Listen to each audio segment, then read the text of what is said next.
But I asked you, Bishop, would you like people's responses as you're speaking or at the end, or how would Oh, you like to? let's have a conversation about them. Okay. And Okay. Meredith, I was about to put it in the chat box, but would you please put the questions in the chat box so that we can have them before us? And I do, if I'll be glad to, I'll respond and then I'll invite conversation because we're all working on this together. Vaccine passports. Been waiting for that question. Okay. One, I want to dispel a few myths because just in case any of you have been worried about this passport thing and the government controlling and, you know, all of that thing that's been hyped about how these passports are going to be used by the government to sort of mark people and exclude people and create a two-tier system in the world, I would like to say one thing to you, which is real estate, redlining, bank loans, your credit report, on and on, has created a two-tier system. Driver's licenses. There's all kinds of places where we need to take a look at how our policies and our governmental actions do create true two-tier systems. In this regard, though, with the vaccine passports, for years, long as I have been alive, when you travel to certain places, you need to get certain vaccines for the protection of the people there and the protection of yourself. Columbus comes to mind and what happened with indigenous people when Europeans started visiting and brought all their diseases. We do need to show that we have been vaccinated for the safety of people. And those passports are not that different from your regular passport, which shows you were born here, which verifies who you are. And so some of that fear mongering that's been done around these passports, as reasonable and Beverly said, thoughtful people, let's set some of that aside and let's calm that fear a bit. We do have to figure out how we're going to live into a world where some people really are fearful of the vaccines because they've been taught or told, things that aren't really true about them and they're afraid of them. Then that's understandable. But in order for us to live in a civil society, as it were, there are certain boundaries. I'm sure when they started having driver's licenses for driving a car, there was a group of people who felt that it was the government overreaching and over controlling people and was going to create a two-tier system. So passports on the whole, and by passports, it's a negative word. It means proof that you've been vaccinated so that you can do certain activities. We already have things like that in our lives, and we do need to watch our civil liberties. We do need to be attentive to how it's lived out, but we also need to be sober-minded about it. So let me just say that's my political statement about the passports, because there's been so much fear-mongering and so much hype up about it. And I think we do need to look at civil liberties, but I would start with some other things. Now, in regard to the opening of our churches, all getting vaccinated from COVID does right now, as far as we can see, is ensure that if you were to catch it, you would not need to be on a ventilator as likely or go to the hospital. That if you caught COVID, it would lessen the disease and that it would make it better. There is some science behind that you might not be able to catch it at all. There is some evolving science around some of these mutants and variants and whether the current vaccines are sufficient to block against those. This is one of those places where science is going as fast as it can, but there's too much that's unknown still. So with vaccine passports in the church, it does not impact our regathering, other than to say, I would like for all of you to be vaccinated. That's my encouragement to you, not my demand of you.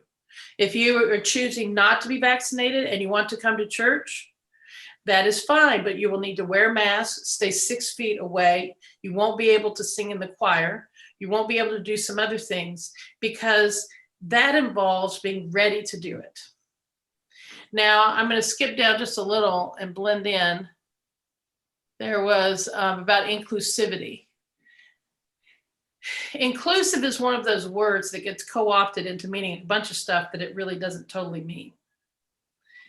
Inclusivity is an equality of invitation. But there's no such thing as inclusive participation unless you're talking force. I can invite you to come to my house for dinner. But if you don't really want to come to my house for dinner, or you want to come to my house and do crazy stuff, there's a limit. And so an invitation has two sides of it, that it's offered and that it's accepted. We can invite people to come to the church, invite them to be vaccinated, and say, if you're not vaccinated, these are some limits that have to be placed on your activity for the good of the kingdom. Not because you're not included. You've been fully invited to be part of all that we do. But just like holy orders, there are some requirements that come along with that responsibility of participation. It is a delicate balance. It's not something we usually talk about very well. But if you want to look at Jesus and the rich young ruler. You can absolutely follow me, but go and sell everything you own and then come back. Jesus sets a requirement for that young man that he ends up not meeting, and he goes away. It doesn't always feel good, but it doesn't mean that it's wrong. Now, there will not be a time in terms of regathering where I say people have to show proof of their vaccine or they can't come to church and worship. What is likely to be the case, but is not yet known, is something more along the lines of obviously singing in choirs, which I brought up. Singing is one of those things indoors. It's one of the most dangerous things, that and yelling.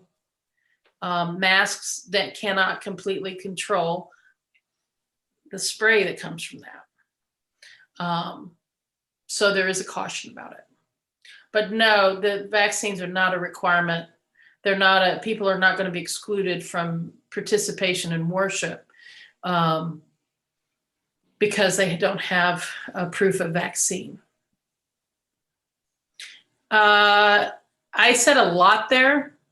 And so I welcome your feedback, and especially if you're struggling with this, or this is a place where you're not too keen on it, please let me know your thoughts. I think there is some confusion around it because as you know, it's been reported that if in fact everyone in the family is vaccinated, then there can be gatherings from other families that are vaccinated and without social distancing, masks, etc.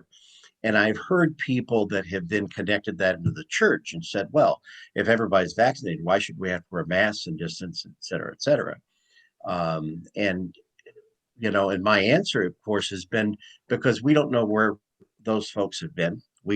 There's a bigger community here than just us gathered. But I think it does get confusing for people because then they say, why can't we just then go back to what we were doing before? And you know, Glenn, it's really hard because I totally get that question. If I weren't in my seat and if I weren't reading all that I'm reading and engaged in the conversations I am, I would be like, I got the vaccine. All these doctors say that I can't catch it or transmit it. I'm not wearing a mask. I'm not going to live my life in fear of a disease. But that's the wrong question. Again, we've had all this misinformation. It's not been like exactly misinformation as much as the wrong way to think about it. This is not about whether you're afraid to get the disease. This is about whether it would upset you if you inadvertently pass it on to one of your cherished members and they either ended up with long haul issues or died. This is about, and as you say, if I come to your church for a Bible study, when I come home to 4 other people in my household. Some of the people in my household have asthma. Now, in this case, my household is just about vaccinated because of that. So we are within weeks of being, cleared. But then they go to school with other kids. And so there is this communal thing. And it's a little hard. And it's especially hard because the scientists and the doctors don't yet quite know. and they're making their best educated guess, but then some of these variants pop up and they have things happen they weren't expecting. And then they have to say, whoa, we didn't realize. Because remember back a year ago, they were like, oh, masks just, mask. They don't really do much. And then as they looked at this disease more, they were like, wait a minute, this disease isn't about some of the usual stuff like the contact. Like, remember, we were cleaning everything furiously. This is about droplets from your lungs. This is about a whole different thing. And when they realized that, then they edited the guidelines. I don't know. I'm really interested in if, like you have a Bible study, everybody's been vaccinated. What does that look like? But it's too early right now to tell because the numbers are doing a funny thing. They're kind of bouncing and they're kind of sort of going down, but it's like it's hard to tell what's going to happen next. And when we look at places like Newark, New Jersey, for instance, which is very different from Manhattan, the rates of infection and people dying, there has been this wave. And so with certain states kind of doing away with masks, there's some uncertainty here about variants and how it's going to be lived out. And it makes it hard because we don't know what we don't know, like the guy in the motorcycle shop and Thomas. And so we kind of have to take our best safe guess. The thing that I am proud of, and I'm proud, not like puffed up proud, but I mean like grateful pride. I'm grateful beyond words that we have not had a spreader event in any of our Episcopal churches in this diocese. We've not had any. Some of the other denominations have. There's one denomination that's lost more than 3 people, clergy people, to COVID. We have not had that. Now, that doesn't necessarily mean we, are superior. It means what we've done has worked for our group. And so we're going to keep trying to figure that out because I, for one, would love to get through the whole of whatever this pandemic is and be able to look back and say we did everything we could do to ensure the safety. And that means some of us were really super frustrated, but we were good sports about it. It's hard. It is hard, frustrating. So yeah, from the diocese, there will not be a, vaccine passports thing. Does the notice by church insurance that they will not be covering any claims having to do with COVID-19 have an effect on the way we open our churches? Absolutely, 100% it does. Yes. Mm-hmm. If you were to have a spreader event and people were to sue your church, the lawyers are going to look at 2 things. One, were you living within the diocesan guidelines? Mm-hmm. And the thing is, we've had quite a number of churches and clergy who have been kind of like, the diocese says this, we're doing what we want. And I understand that, and I'm not mad at anybody about it. I just understand that temptation. But here's the deal. If one of those churches that does whatever they want has a lawsuit, they're outside of my protection. And in the lawsuit, there's going to come a moment when somebody's going to say to them, you were told not to do this and you still did it. And they're going to be like, yeah, it didn't go well. Church insurance, when there's a lawsuit brought against the church, right now, except for this, church insurance pays for the lawyer and even helps with the damages that might come from the lawsuit. Church insurance saying they are not going to pay any claims having to do with COVID-19 because they can't afford the liability, which is understandable as an institution in one way, means that we have to work together even more so that what your church does and what the diocese does, that we're making our best educated decision, open minds, looking at all the information. I don't just get my information from one place. I do not get my information from politicians. Please do not get your information about science from politicians. Anyway, I look at different scientists. I listen to them. We make our best educated guests together, but we have to stay on the same page because if someone were to sue Trinity or Glenn or the vestry, if we are working in concert, then I have some protection I can offer you. And while church insurance might not cover certain things, they might cover other things. So it really does impact. My suggestion is that we work together. I listen to you when people come and say, hey, but we have this special hoop-de-doo on Tuesdays, and we need to know if we can what's it on Thursdays, then I will work with you. I'll figure out what we can do with it. But we cannot just, we have to be thoughtful here. Yes. Thank you. That was an excellent answer. Thank you very much. I just wanted to say this. This is Beverly again. And I'm not putting the kibosh on continuing the discussion, although I know we have to move on. But this situation about COVID brings to mind two things. One is the message that Scott Gunn, who is the author of Forward Day by Day, said. And then also my taking of what the scientists say. So we'll begin with the scientists. And I have seen Dr. Fauci because he has been here when I was a physician working in the community. And he's been to the scientific sessions that we've had over at Wilson Memorial Hospital, which is now United Health Services.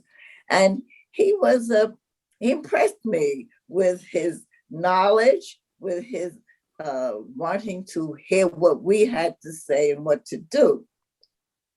And now when I hear him and see him and realize that he's still basing his message to us on a very scientific basis, but he's also allowing us to realize that science is very good.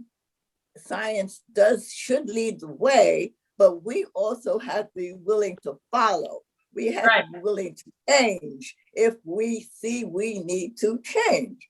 That's right. And that's the second thing that has influenced me is the reading by Scott Gunn for today.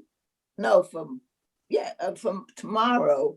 And Scott Gunn is the author of Forward Day by Day. I think we know that a magazine or that pamphlet from the church, which I have followed for years and years and years. But Scott Gunn says the laws, and he's speaking about the laws about COVID and so on and so forth.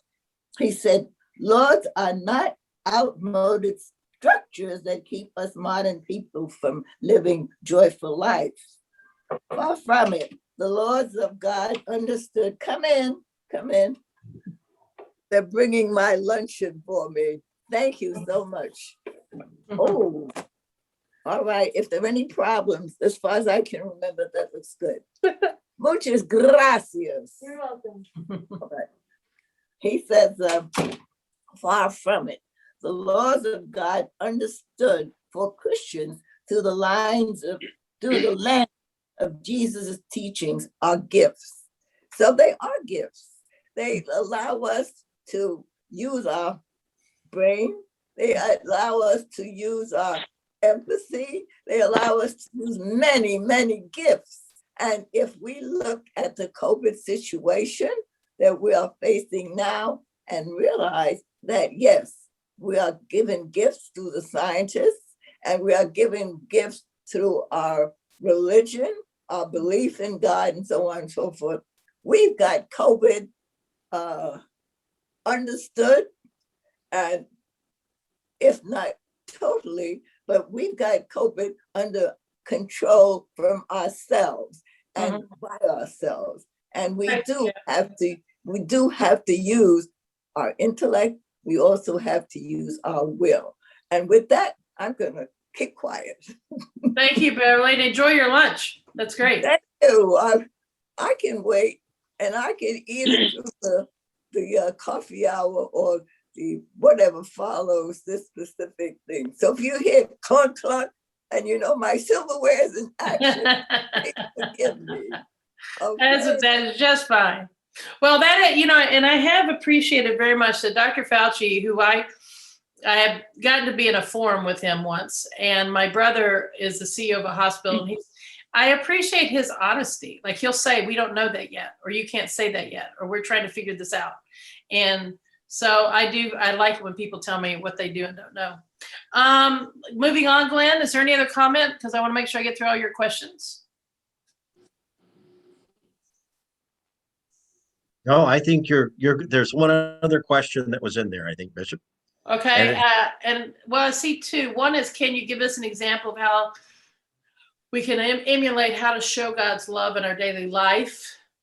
And then the second one, in this time of COVID, how do we ensure that the church is accessible to everyone since the gospel is fully inclusive? The way we ensure the church is accessible is by living safely. It's by wearing masks, keeping distance, and being respectful. One of our churches really wanted to have music at Easter. It's a smaller church. Most of their parishioners are vaccinated. There was a good case to be made for why can't we have our masks on and sing? The reason is because the gospel would not be fully inclusive. If somebody happened to visit on Easter Sunday who was not vaccinated, singing in the church would be a risky thing. Also, each of you probably has a different comfort level with gatherings of people. Some of you may be very nervous about getting in a crowd of 150 people. Some of you may be thrilled and can't wait to don your mask and get in a crowd of 150 people. And some of you don't care if you're ever in a crowd of 150 people.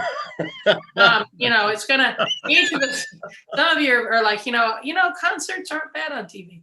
And, each of us has our own comfort level, which is why I pushed, and pushed is the wrong word, but invited, encouraged, strongly urged the clergy of the diocese to have hybrid worship, is because that makes it fully inclusive. Somebody here, and I can't remember who it was, is in one of the Carolinas or somewhere that I think is warmer than it is in Syracuse. And our ability to include people means making space and being willing to be inconvenienced for them. So inclusivity is not just, hey, y'all come. Inclusivity is, we have prepared a place at the table and we will meet you in whatever capacity you find yourself. And so, for the gospel to be fully inclusive means being attentive to how we're including people, and and respecting that not everybody's going to be on the same page we're on. And then how can we give examples? I think, the guy in the motorcycle shop.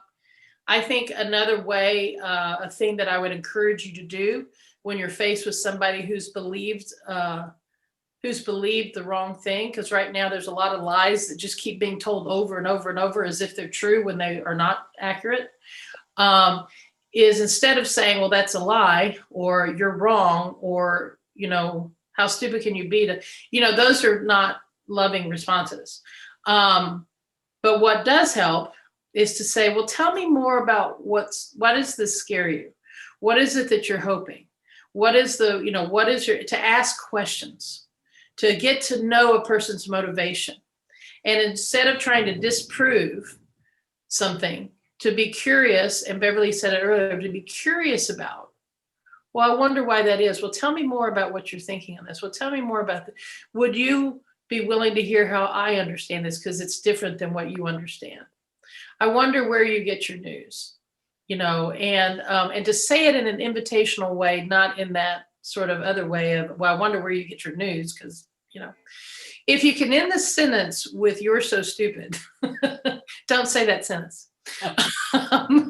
Or change the way you say it. You want to say the sentence, because people of really good will are trying their best to make sense of things that are just hard. And they may get the wrong end of the truth for a while. And so I think the way we can live as examples by what we do. Do we wear masks when we go to the store? Do we do what we know to do? Do we listen to people the way we want to be listened to? Are we recognize the humanity of others that we want recognized in our own lives? To live as an example is to just practice what we say we believe, and then to be willing to be wrong. Humility is a wonderful thing. Recognizing that you may not be right about don't believe everything you think. Be willing to learn. I read, I know I've talked with y'all about this. I don't listen to my news. I don't watch TV news unless I'm in an airport and can't get away from it, or a dentist office or something. But I try never to watch the news on TV. I read my news. I read a diversity of sources. I pay attention when news is written to how it's written. Why is it that we need to understand why a white man shoots 5 or 6 people, and we don't need to understand the same thing about a person of color? Why is it that news is written in certain ways and not others? How are women being put forward and disrespected or not? On Facebook, I, with caution, because Facebook is really not the place to do it, but I will message people from sometimes and say, when you posted that about Nancy Pelosi or somebody, one of the Supreme Court justices, it hurt my heart because it's a child of God. And I tried never to talk about a child of God in that way. And I care about you, but this was hard for me to read coming from you. People feel entitled to say horrible, mean, awful things or pass on memes. I won't pass those on. Also, and I would really encourage you on Facebook, if you see a meme that you think is terrible, don't repost it and then say how terrible it is. Because when you repost it, they get monetized for it, and it actually perpetuates the cycle. So when you see something that just burns in you and you're like, well, Jesus told us to love our neighbor, then on your page say, Jesus told us to love our neighbor. And I today will be living that truth in my life. I invite you to join me in praying that we might live and love our neighbors. That's how we're an example. If we're just as hateful as the other person, even though our words may be saying the right thing, we have not changed the dynamic. So I encourage you to think about how you communicate, to think about where you communicate, and mostly to keep reminding yourself who Jesus is and go back to that place of sacredness and have that place in your heart where you reaffirm and are energized by the love of Jesus. And then it will arm you, just like Ephesians tells us. You will put on the full armor of God to go out, because you'll be prepared to never forget who you are. And Dr. King, no one, can make me hate, that idea of, I know who I am and I'm not going to leave my place to become what I've been finding. Is that helpful at all? I don't know if that's helpful. Absolutely. Very good. Very good. Hard to do, but yeah. And then hesitate before you post. Yeah. There are moments. I have to tell you, when I was in Maine, I had one of the things that happened in the coast of Maine is that you had a contingent of ex-CIA people that retired there. Ooh. Don't ask me why, but you did. And I had several CIA agents in my congregation. And what one of them used to do, it was his job in the CIA to do a news brief, written news brief, to pull in articles from all over the world, from Al Jazeera, from, the United States, from England, Europe, all that stuff. And what he used to do every day is he would pull in all these articles and put them together in, a presentation that anybody could access. Wow. And it was absolutely wonderful. I mean, you could see the opinion of something that had taken place, say in the United States, but you saw it from the perspective of Al Jazeera, which would be very different. It was just superb. One of the things that I think is so wonderful is when we are able to see things from different perspectives. I was thinking, Susan, with I can't remember his name, who's in Greece. You need to unmute yourself, Susan. Abdul. Abdul. Yeah. When Abdul was telling us about what it was like being a refugee in Greece, or when we had that presentation about that we don't use the word refugee at the southern border. We're not allowed to use that kind of language because of the way that we see the world. But it was marvelous, to hear him talk about that, and to hear him talk about his experience of it, because that changes me, changes my attitude, changes the way I see the world. Mhm. It's so important to listen to other voices, and that one of our rule of life. I would be bereft if I didn't sort of bring into our time. In the diocese, we have a rule of life, which is that we pray at all times, that we listen to voices different than our own. It's actually one of our shared values in the diocese, that we listen to voices outside of ourselves, and that we connect with people other than people who look like us, or when we connect beyond our church fellowship, and that we share stories of faith, but that we speak truth, that we speak the truth, and that we respond with the generosity of God. Our rule of life is very robust in this time. It really gives us some very practical and spiritual and important ways of living. Because our mission statement, of course, is that we're learning to love God, one another, and all God's creation. We're learning how to do it. We don't do it very well. We don't really know. We know how to hate. We got that one down. We know how to sow division. Fantastic on that one. We know how to be afraid. We know how to, really dislike people. We're nailing it on those. But when it comes to really loving people, we're learning how to do that. And the reason we're learning is so that our world can be healed by love. And so that rule, vision, and mission is really helpful in this time to focus and to be attentive. And that will mean inherent to the rule of life is Jesus. Mm-hmm. It's why when the group was working on it, and of course you have to remember, I didn't write any of this. This was done by the task group. We kept trying to put the name Jesus in somewhere. And every time we did it, diminished it, because Jesus is all of it. The rule of life is Jesus. The mission statement is Jesus. The vision statement is Jesus.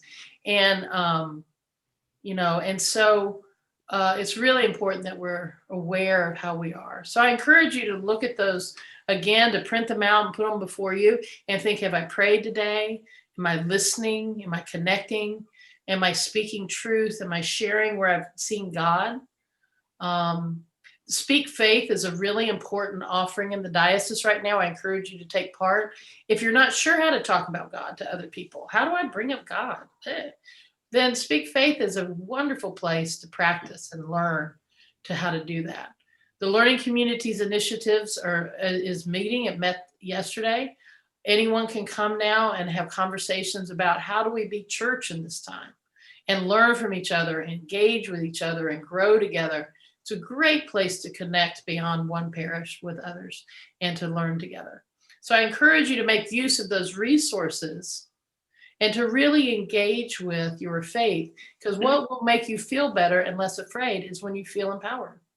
And the last thing is really CNY Creates on Facebook. When we're afraid, sometimes it's a great time to create something, to cross stitch something, to paint something, to draw a picture. It doesn't matter if it's good.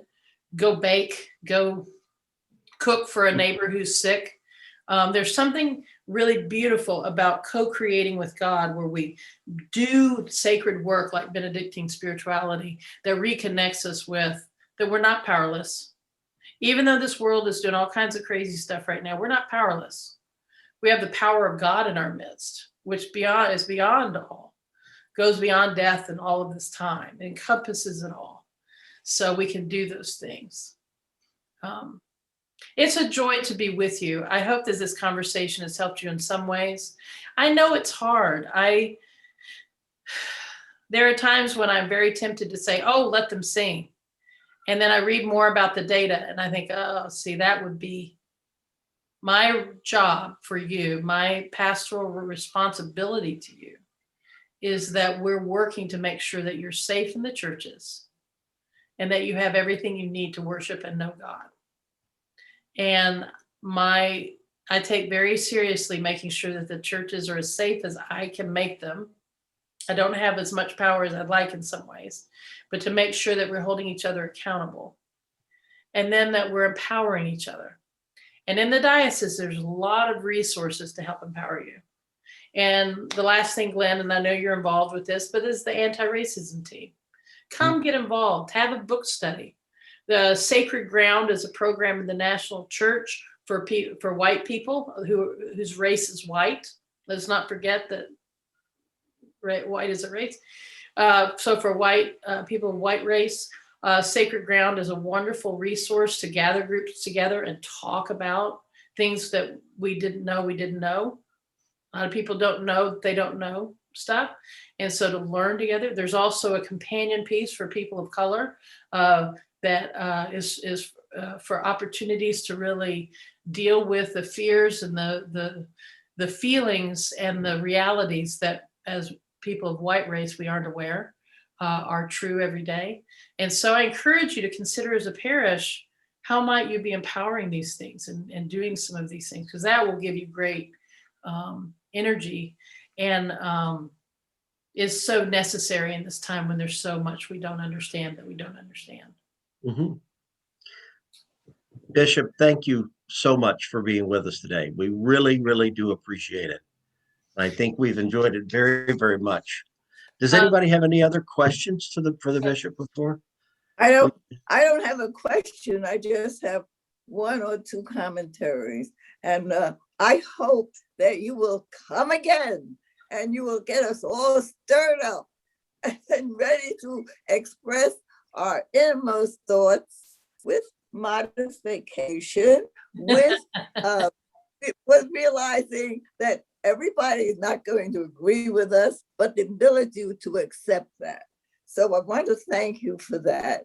And I also wanted to say that I remember, or think I remember, and correct me if I don't, what Bobby Burns, the poet, said, oh, but if we had the gift to see ourselves as others see us. Now, I know I'm not quoting it, it's in its entirety, but the message is, if we could only see our faults, if we could only see our goodness and so on, and see them in the light that, hey, John doesn't agree with me, but he has the respect for me to listen to what I'm speaking to him about from my heart. And I think that's a good rule for all of us to remember. Oh, but that we could see ourselves as other people see us and be able to accept that and to be able to be motivated by that. That's an enormous gift from the good Lord, don't you think? Thank you, Beverly. That's beautiful. I appreciate you sharing that. I know that I didn't quote him correctly, but you get the gist of what I wanted to say. Absolutely. And with that, I think I'll close my mouth and listen and join in with whatever follows this. Okay. Beverly, hey, Beverly, I just told Naomi that's why I have a wife. And she agreed. Yeah. Hey, is that a bit of cynicism? Well, it's been a great joy to be with all of you. And those of you who didn't speak or those of you who did, thank you for your generosity of time. Is there anything on someone's heart that hasn't spoken that you'd like to post in the chat box or say out loud before we go on to other things? We definitely want to make sure that everyone's heard. DeDe, I wanted to thank you for coming and being with us today. I just want you to know that Trinity is extremely strong going forward. We have an awesome vestry, and with the leadership of Glenn, we're doing awesome. That is such a joy to hear, and I absolutely affirm that. So glad, Jeffrey. Thank you. Have to agree with that. Yeah, thank you, Beverly. Anyone else that hasn't spoken? That is so good. I'm very grateful for and inspired by your ministry. I've read about some of the things that you're doing, and it means a great deal to your parish, but it really means a great deal to the diocese and to me. And so I want to thank you for your faithfulness. And Glenn, thank you for your leadership and all the ways that you and the vestry are shepherding this group, group together as we go forward together. Thank you. All right. Well, blessings, dear friends. And if there's something that you think of that wasn't covered, please don't hesitate to email or contact me. And I hope that you will be well and know that you are loved and blessed, and be blessed today. You as well. Thank you, Bishop. Bye-bye. Bye. Bye. Take care. Bye. Thanks, everybody.